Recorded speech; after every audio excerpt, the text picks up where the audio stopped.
Welcome to the Fibromyalgia Podcast. I'm your coach, Tami Stackelhouse, and this is episode 159. Today, I'm thrilled to be chatting with my bestie and fellow advocate, Melissa Swanson. A few years ago, she and I decided to bring together our community at the International Fibromyalgia Coaching Institute with several other fibromyalgia organizations and coordinate the efforts to obtain a governor's proclamation in every state, declaring May as Fibromyalgia Awareness Month and May 12th as the official Awareness Day. We want to color the map purple for fibromyalgia awareness, and Melissa is the coordinator for this effort. In this episode, we will delve into what a governor's proclamation is, why it matters, and how it benefits us as fibromyalgia patients. We'll also update you on our progress with receiving these state proclamations. So let's get to know our guest a bit better. Melissa Swanson is a chronic pain patient, advocate, and author. Through her Fibro Warriors Living Life Facebook page and blog, she offers positive encouragement, medical information, resources, and support to 20,000 plus fibromyalgia and chronic pain patients. She is a certified fibromyalgia advisor and author of Ravensdoll, How to Explain Fibromyalgia to Your Child. She's also a graduate of the Leaders Against Pain Scholarship Training sponsored by the National Fibromyalgia and Chronic Pain Association. Make sure you keep listening after my conversation with Melissa. I'll have details on this year's Fibromyalgia Awareness Day events and some additional resources. And now, here is my conversation with Melissa. Welcome to the podcast, Melissa. I'm excited to talk about governor proclamations with you. Thank you. I'm excited too. Yeah. So as I mentioned at the beginning, Melissa has sort of been heading up the project to coordinate getting all of the governor proclamations for May as Awareness Day, or when we can get it, May for the whole month as Awareness Month. And so I thought she would be a perfect person to share with us why we're doing that, why it matters, why this is important. So let's just start there. What is a governor's proclamation? A governor's proclamation is basically just an official document that's going to announce that either a specific day, week, or month is going to be dedicated to, and it's usually for some kind of a cause or an event that's out there. And it's important, it kind of is like a formal document so that it can educate and encourage other people to be aware or to participate in events that have to do with whatever that cause is. Yes. And from what I read too, it actually becomes part of the official record of the state. So it's not just a piece of paper. No, it's out there. It's great because you can look them up from as long as they've been existing on their websites also to see what they've, how long they've been doing them too as well. That's awesome. That's awesome. And so the next question people usually ask is, why does it matter? Why is it important that we do this? I mean, obviously, if it's part of the state official record, like that's important from its own, standpoint. Hey, look, the governor is saying that this is important, but there's more to it than that. So what are some of the reasons that it's important for us to do this? It really does seem to matter because it comes from the governor, even if it is because it's such an official document, right? It carries a lot of weight. It does because there is recognition. Some of the times you can get the proclamations, you can have them just mailed to you, but the governors will come out or the state reps will come out and deliver them to you, or they'll come to your events and they'll come to you. And it's nice to have that support, and it will spread the awareness that much more if you have somebody coming to your event or delivering it to you in person, or even a photo op, just having a picture taken with them. It's going to get more media, more people out there that's going to do it. And you're going to get more education, and definitely it's going to spread further. So more people are going to be aware of what's going on. Mm-hmm. I think it's a little bit like when we had the medications for fibromyalgia start coming out, and how many people thought, oh, well, there's a medication, it must be a real thing. Right. And it's like, oh, if the governor has said this is important, then it must be a real thing. Right. I think so too. Yeah. It just gives it a little more credibility, even though it shouldn't, right? It should be credible already, but it does. It does look official a little bit more, and I know that more people see it. Mm-hmm. Absolutely. And also for our advocates that have been going to Washington, D.C., speaking to their legislators, the lawmakers, the people who are deciding where money is going to go for funding for research, when they can point to and say, the governor of our state has said this is Mm-hmm. important. So it's important. Yeah, definitely it is, because especially like you said, when they're going there, and I went 1 year and that was an amazing process, but to be able to go there and talk to these other representatives that and explain to them why it's so important that these laws go into effect, or these different medical type stuff can go into action. But if you have somebody backing you like that, it does give you a little bit more credibility, and they might listen to you a little bit more as well. Mm-hmm. And again, it shouldn't have to be that way, but it Shouldn't. is. Yeah, exactly. So what's the process? So, we have decided that this is an important thing to do. How does somebody go about getting a governor's proclamation for Awareness Day or anything else? Sure. Um, it was interesting because when we started to do this, I thought, oh, this is going to be pretty simple because we can just go on a website and look it up and we can just do it. It is simple, but every state decides to do it differently. So it's not quite as simple as you thought it would be. So each state, if you go onto their website and you go onto the governor's page, there's usually a page, separate one, for proclamation requests. So it's an online form that you can go ahead and complete. So they make it super easy for you. It needs to be submitted by a resident of the state that needs to complete the submission. And they're going to ask you for different information for it. But the thing is they ask you that you need to, while you're writing it, I should say, you need to say there's a certain amount of words that need to be in some of the documents, or you need to have this many whereases, or this many therefores, or you can only submit it 6 weeks before the date, or 6 months before the date, or I mean, there's all these different regulations. All the different deadlines. Yeah. Yep, everything's a little different. It was a little surprising to find that out. And even one state, once you complete it, and if they say yes, you have to pay for it. I mean, it's just very odd, the different ones that they do. And then some of them, they will mail them to you, email them to you, or you have to actually go there and pick it up in person. So they're just all different. They want you to also pick 3 to 5 facts that kind of show the struggles that you're going through. And then they want you to show something that is, why are you doing this, and what is the support and understanding that you're trying to get out of it. Right. Because they're not going to give this to just anybody for anything. Right. No, they're Like it not. needs to be, I forget the language that they use, but it needs to be something that's important to all of the people in the state, or Right. enough of the people in the state, right? It can't Yeah, just be it important does. to 5 people. Right. And that's why when we do ours, we have to tell them how many people in the state, are affected by fibromyalgia. So we want them to know. And then we say countrywide, what is the percentage that we're having to deal with this? And we'll tell them what are the struggles that we're going through. Like, how long does it take for the average person to get diagnosed? Or what are the treatments that are available? Or how is this affecting their livelihood? And then, after we've done those, we'll do, 2 small paragraphs of those. Then we're going to tell them, why is May so important to us, right? May is important to us for a lot of reasons. It is Fibromyalgia Awareness Month. We have May 12th as the day. Why do we celebrate it? They're not going to have any idea if we just chose May out of the hat and decided that this is why we're going to do May, right? Mm-hmm. Right. And They for the don't know. people who are listening who might not know, let's talk about Right. that. Yeah. They don't know about Florence Nightingale, and they don't know, why we do that, that she was thought to have had fibromyalgia, right? Mm-hmm. And that's why they have chosen for May 12th to be the day that we, have that be our awareness day. It was her birthday, right? Her birthday. It was her birthday, yeah. And so, they believe because of her going through all the traumatic stuff that she went through while she was in the war and everything, they believe that she did have fibromyalgia. Mm-hmm. And so that's why they've chosen that day. And we want them to know that we're choosing this day.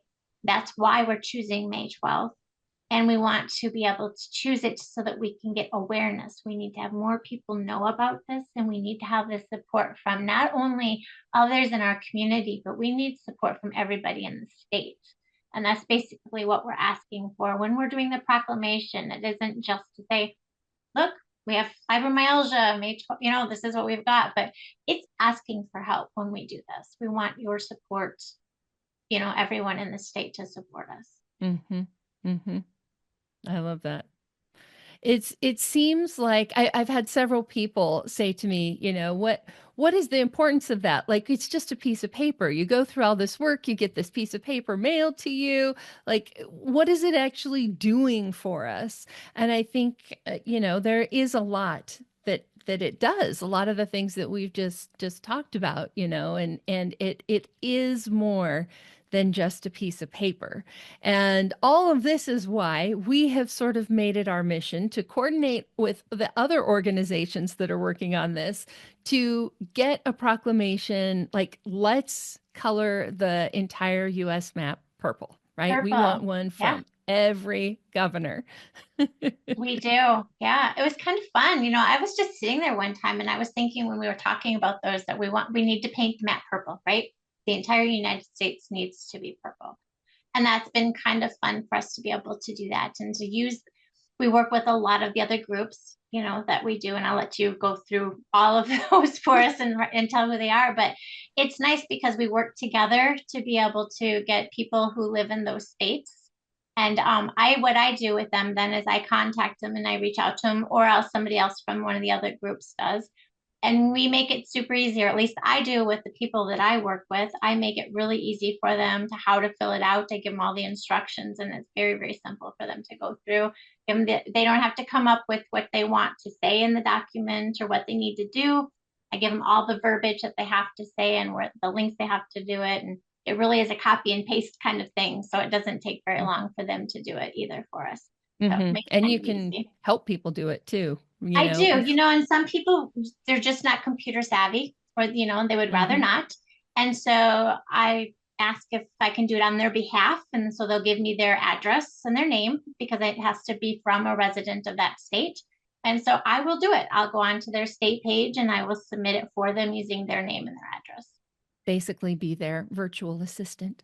I am. It is. And it works. We're doing great. It's been coming along good. And we haven't even hit May yet. And we already have 14 states that have been turned purple already for this year. Yes. Meaning that we have received the proclamation. Yes. Yeah. Oh, I was going to show you too. This is what one of them kind of looks like. I don't know if you can kind of see it. So we get the official seal and you get the signature and you can kind of see where it's on the official state letterhead. This is not this year's, but this is one from a previous year. And it comes in a really fancy folder that it comes into. And yeah, it's kind of neat to have those. That's awesome. That's awesome. So because we can't control whether or not the governor says yes, my personal goal with all of this is if we can just apply in every state. Like, it would be awesome to have every state, but like I said, we can't. I mean, I haven't ever been able to get a proclamation approved in Washington. Hopefully this year will be the year that changes that, but I have never been able to get one here in Washington. We just can't control whether they say yes or no, but we can control whether or not we apply. So we want to at least get an application in every state, and we're doing pretty good with that. But how many did you say we need people to help us with? I think, officially we've been doing this for only 2 years, right? With us tracking it and trying to. And coordinating everybody. Coordinating with the other groups. I mean, we've been applying and everybody's been doing this individually for a very long time on their own, but coordinating it as a group so we can really keep track of it. It's only been that way. And I think we are down to 16 states, I think is what I said, right? That we're not aware of. Now, other groups might have already submitted for those 16 states, and I just don't know about those yet. Because if you look at the map, and we'll have it posted and it's on Tami's website as well and everything, there's different shades of purple that you'll look at and you'll see them, and you'll see one of it if it has been, if we have applied for it, you'll see that it's one shade of purple. If we have been denied, it's going to be another color. I think it's gray. I think it is if we've been denied. And then once we get approval, and if they do say yes and they send us one, then it's a really dark purple. And so then a different color. So you'll be able to look at the map and be able to see where we are with each one of them. Mm-hmm. So, and Yes. that's kind of nice to be able to change it. And you're posting it on Fridays, is that right? Just when you're Saturdays. posting Yeah. Saturdays. Every Saturday Okay. on my my Facebook and my Instagram. I think we're posting it on all my socials every Saturday, an updated map with where we are so far. Okay. So if you're listening to this, make sure you just find me on social media. It's pretty much Fibro Coach everywhere, and you'll see the map posted on Saturdays. We'll also have it on today's show notes page, which is fibromyalgiapodcast.com/159. We'll also have the list of the 16 states that we either don't know or need help with. So if you live in one of those 16 states, we would love to have your help. Or if you are aware of somebody who is requesting proclamations in that state, make sure that they let us know so that we can include you on the map.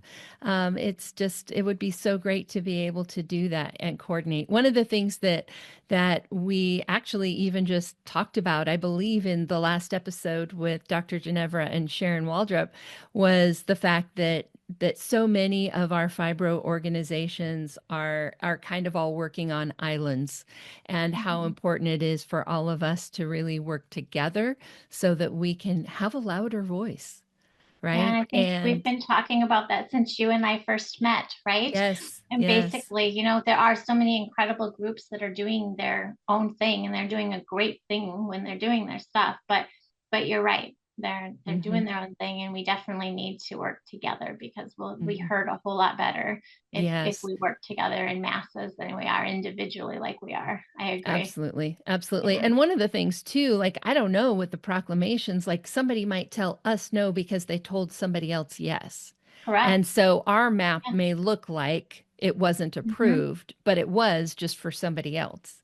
And Right. so being able to coordinate our efforts, being able to include, when we can, multiple organizations just adds weight to that request, right? Hmm. Like, you should do this for us, but also these people and these people and these people and these people, which would be a good Right. opportunity for me to say who those other organizations are.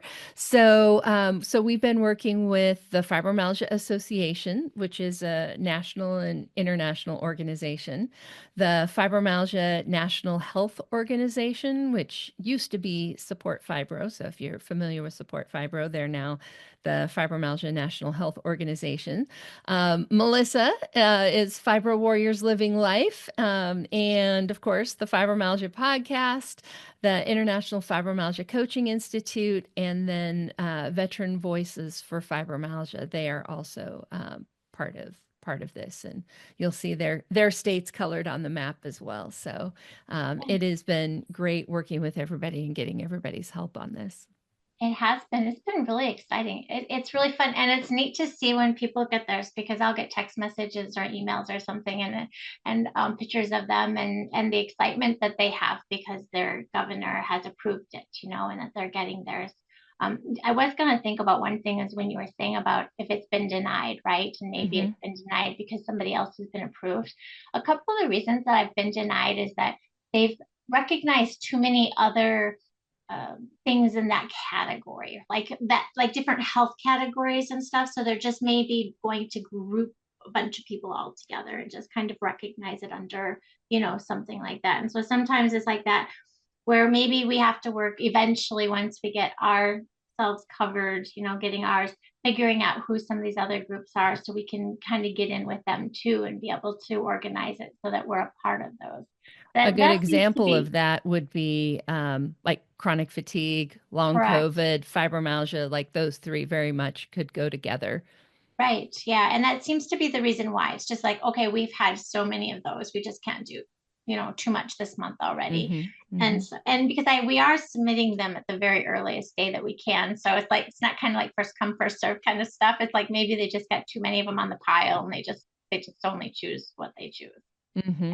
But Hmm. I think the more we do it, I mean, we're doing good for 2 years. I think we'll just kind of keep on going. Yeah, Yes, yes. I'm And I excited. love seeing the pictures come through. Like you said, people can go Hmm. down, they can meet with the governor, they can get, pictures taken with the governor, and it's so Yeah, fun to see people because there's a conversation happening there too, right? We're there is. talking Yeah. about fibromyalgia, and if the governor isn't aware, if his staff isn't aware, is now they are. I was really excited. A couple of years back, when I was working at a school district in one of them, and happened to be dress up day. So this was an interesting photo op. I did not know, but the state representative who lives up here, she actually picked it up while she was down at Madison and drove it up to it and came to the school where I was at and asked for me to, hey, can I see Melissa? And everything. And here she wanted to hand deliver it to me so we could have a picture of it while I was in dress up day. So that was a really fun, interesting photo op. But but I thought, wow, that was really out of her way. She didn't have to do that. I mean, that No, was that yeah. was just really nice of her to do that. And I did have a few minutes where I was able to talk to her and tell her how important that was really big, for me, that she stepped out of her way to be able to deliver that because it was That's awesome. important. Yeah, so it's cool. So was it like, backwards dress day and all your clothes were on backwards or something crazy? It was pajama. It was pajama day. So, and I had my fuzzy slippers on and everything. So yeah, Well, that's kind of appropriate for it is for fibromyalgia. Most of fibro, isn't us it? For me, do kind of live in our I pajamas. I do love pajama day. I have two drawers to choose from thanks to fibro, so it works out really nice. Oh my gosh, that's so funny. So this year, as you guys are listening to this episode, it's going to come out on the 6th of May. So we're a little bit late for anybody, who's like, hey, I could do that state. We can't really apply for it for this year. But a lot of these things start really, really early. What's I the do. earliest one that we have to apply for? Well, I honestly don't know for sure about one of them because I'm not real clear on California. We have a really good friend of ours, of course, that takes care of that in the past. I know that one's a really early one, but the one that I do know is really 6 months. I mean, that we Before, like the before deadline is the 6 months deadline. before. Yeah, you want to get 6 months. And so that's insane. So as soon as this is done, I mean, I have a calendar that literally says what's the drop date, for each and every state. And so what I'll do is I'll start all over again after this is done. And I need to research like how many people live in this state, right? And what is the Yes. current population and what is our current percentage of people that have fibromyalgia in each one of those, so I can update our records for that so that I'm ready to say this is how many people in the state have this. I Right. need to Yep. make sure the governors are right because there's been a lot of governors changing people and I need to have the right names in there so that we can do that. And then I do want anybody who's interested, or if it's new people who want to do it, I need their contact information and their address stuff. So that way I can either email them when it's getting time for us to be able to go, or I can have their address if I'm doing it for them. So when it's that day, I can just go ahead and fill it out and just go ahead and send it. So it really does.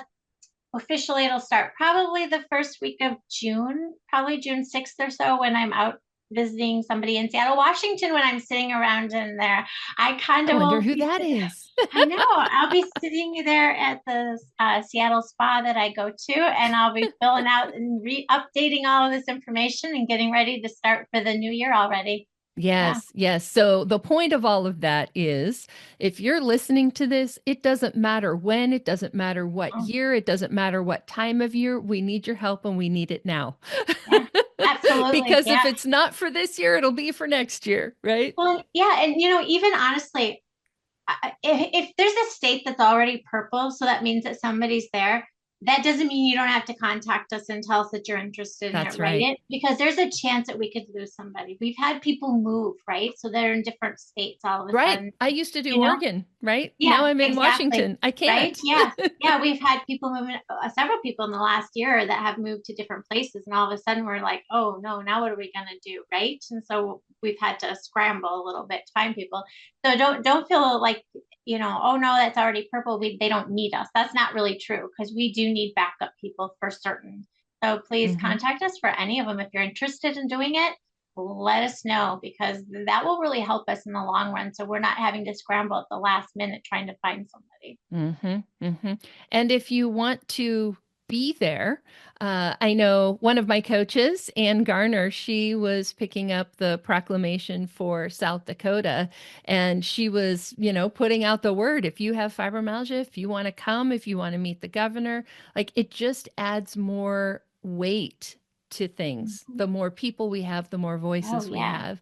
So if you're interested in any of that, you can reach out to us too. And the best way to do that is just go to the podcast website, fibromyalgiapodcast.com. You'll see contact right there in the main menu, and you can just shoot us a message, and we'll connect you with whoever you need to connect with for however it is that you want to help us with. There we go. You got it. Oh my goodness. All right. Anything else that you want to share about the process, about working with people, about the kind of help that we need?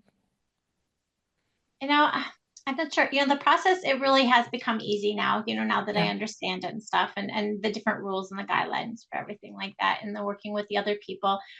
I do like the fact that we're growing and that we're getting more and more people that want to do it, and that we are getting the awareness, and that we're working with the other groups. That's really important. And it would be, when you say that about Anne picking up, hers and stuff in groups, we don't really have a lot of that. We do have it where they're getting mailed to us and stuff, and we get our pictures with them. That would be really a great next step. If we do have people who live close to the Capitol or something, and they could go and do that, that would be a fantastic next step that we could do, because then you can always have it be a photo op where it goes in the paper. Absolutely. I mean, it can go on a website somewhere. It'd be certainly a fantastic thing to have it go on one of the websites. To be able to do that. That's a great way to try to drum up some more stuff. So I think that's a really great next step, now that when you had said that about Anne, just to be able to get some more people there and have that photo op. I think that's a good way for us to spread, to get more awareness of what's going on. Agreed. Yeah. And again, you do not have to pick it up in person. Nope. And I think if you were going to do it yourself, using the materials and the information that Melissa sent you, it might take you, 5-10 minutes max? Yeah, that's what I was told. Last year when I was sending stuff out, I got really nice. It made me feel good, because I was really worried about it, because I literally went into every single state and pretended like I was making one on each and every page so that I could copy, for everybody, because I was so worried all the instructions, right? All the instructions, and I filled them all out just like I was doing one for their page, so that I was ready for it. And they said it was so easy. It doesn't take, if it takes you 10 minutes maybe to do it. Yeah, that's on the long side. Right. Yeah, because it is really copy paste for the majority of it. Yep. So it's not hard. No, and once you've done it, if you've gone on and done it, the next year when you go into the form, it fills out most of the stuff for you already. You just have to change dates and, change a few things and stuff. So Right. I love it. And of course, if you have Melissa do it for you, it's like zero time. And I think the other thing that's important to note here too is that with Melissa coordinating all of our efforts and her having the schedule for when everything needs to be done, you don't even have to worry about like brain fog or remembering or anything like that. She is absolutely, if you're like, yes, I want to help with my state, she'll be reaching out to you and saying, hey, it's time. Here's what you need to do. I do. And then all I ask for them back is to let me know, one, did you do it? What day did you do it? Like they'll just say, yep, did it. And then I can mark on there that they submitted it this day. And then if you get one, I just want to say yes, and send me a picture of you holding the proclamation if you're willing, or just the proclamation if you don't want to have yourself in the picture. Yeah? Yes. So it's that easy. Yep, that's awesome. And we want to, like we said, we want to paint the whole map purple. So we've talked a lot about statistics, and I want to just give some to you in case you're listening and you're like, but what are the statistics? for those of you who are interested. The NIH has listed fibromyalgia as affecting 6.4% of the U.S. population and 7.7% of women. So slightly less for men, a little bit more for women, but it averages out to 6.4%, which works out to 1 in 16 people and 1 in 13 women. So this absolutely is something that affects enough people in your state that it is worth their recognition. I did the math when I lived in Portland. Some of the times that I submitted, one year I compared the number of people with fibromyalgia to the number of wartime veterans in the state, and it was almost equal. It's sometimes when we put those things in context, we're like, hey, is there any state who is not recognizing their wartime veterans? Right. Right? Yeah. Of course we are. Of course we are. So if we're recognizing that, why aren't we recognizing fibromyalgia? It's the same number of people. Mm-hmm. Yeah, I think that's really important when you look at that too. And when you see the numbers and you put it down like that, it's just, it's crazy. Yeah. So, well, thank you, Melissa, for all of your work on this and helping to coordinate all of our efforts so we can be a little bit more of a cohesive army on this. I think so. Yeah. And hopefully we'll be pretty much purple before May 12th. That'll be fantastic. Yes. So just as a reminder for everybody, we're going to be posting updates on the map. Melissa is posting them as they come in. So if you're following her Fiber Warriors Living Life, you will see the changes of the map as they come in. She does it more often than I do. I can't always keep up with her, so I'm posting every Saturday. And again, please reach out to us. Reach out to us if you are wanting to help at all. We can absolutely use your help. All right. So hang on, everybody who's listening, just hang on a little bit more. There's a couple of actual Awareness Day events I want to let you know about. So I'll have that information in just a minute. And again, thank you, Melissa. You're welcome. And that wraps up my conversation with Melissa Swanson. For the most up-to-date information on our Proclamations project, including how much purple our map is showing, just visit today's show notes page. It's fibromyalgiapodcast.com/159. Then use the links on that page to join us on social media. Melissa will be posting updates as the proclamations come in, and I will be posting an updated map every Saturday during May. If you're interested in learning more about the advocacy efforts for fibromyalgia, there are a couple extra episodes I would recommend checking out. Specifically, the one I did with certified fibromyalgia coach Ann Garner and her daughter Lily, and the interview with Melissa Talwar of the National Fibromyalgia Health Organization. There will be links to these episodes in today's show notes, fibromyalgiapodcast.com/159.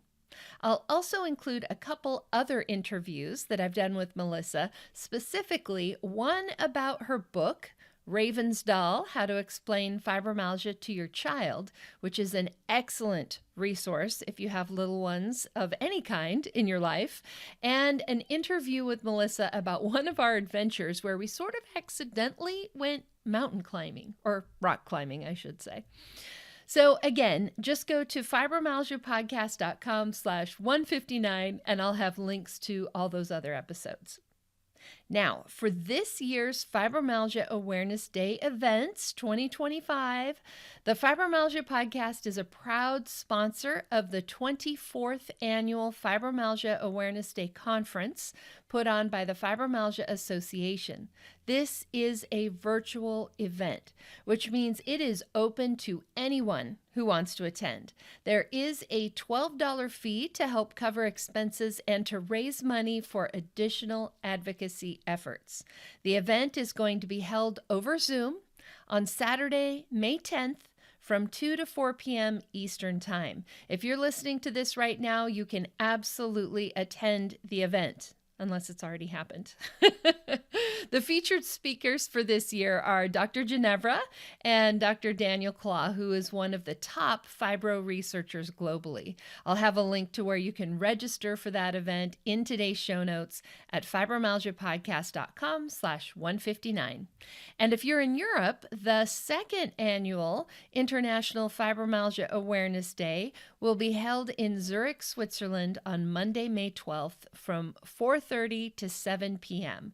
You can find more information and details on how to attend, including where it's held and all of that. That's going to be in today's show notes as well. This is actually being coordinated and organized by one of my students, Jeanette, and she is actually one of the coaches that we will be talking about in a second. But she is coordinating all of that event in Switzerland. There's also an Awareness Day event that is being held in Germany, although you do need to be a member of their association to attend. So you can just do a quick Google search if you're in Germany and you want to become part of their association and attend the event. Now, I have got this week's listener shout out for you. This is a message I received from Jay after she met with Jeanette, the person who is putting on the Fibromyalgia Awareness Day event in Switzerland. Jay said, "I believe Jeanette is the perfect fit for me. Actually connecting to another fibro patient who's also a mother makes me feel less scared."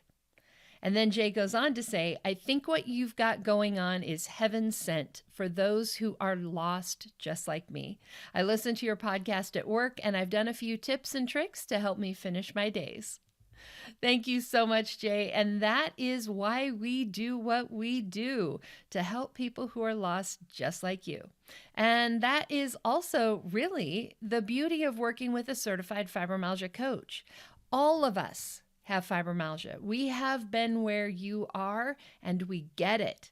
So if you're listening to this and wish you had some support to help you feel less scared, then consider having a consultation with me or with one of my students or coaches. We have also been where you are. As I said, we found ways to feel better, which is the important thing. And I promise you, we can help. May is also the perfect time to schedule. I have talked with my students and coaches, and we have all agreed that for Fibromyalgia Awareness Month, we are discounting all of our coaching consultations and making them just $12 for the month of May. And if you wonder why 12 is kind of a weird number, it's what Melissa and I were talking about earlier. May 12th is official Fibromyalgia Awareness Day. So we're making all of our consultations $12 just for this month. So this is your opportunity to meet with a student or a coach and just explore how working with a certified fibromyalgia coach can help you. If you've been on the fence thinking about it, this is your sign. This is the time to do it. After May, we are going back to our regular consultation fees. So to schedule this month, just go to findafibrocoach.com. It needs to be scheduled during the month of May, like you need to actually click the book now button during May, but you can hold that consultation anytime up until June 15th. Again, just go to findafibrocoach.com. You can also visit today's show notes. We'll have links there. It's fibromyalgiapodcast.com/159. Thank you so much for tuning into today's episode, and I will see you back here next time.